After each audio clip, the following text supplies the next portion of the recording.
You ask Tiger to solve. This deals with linear equations with one unknown. The final result is c equals 23. Let's solve it step by step. Simplify the expression. Expand the parentheses. Simplify the arithmetic. Group all constants on the right side of the equation. Subtract 18 from both sides. Simplify the arithmetic.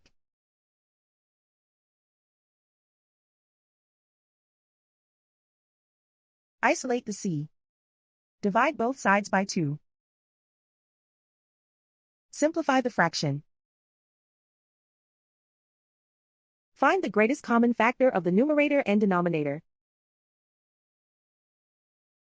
Factor out and cancel the greatest common factor.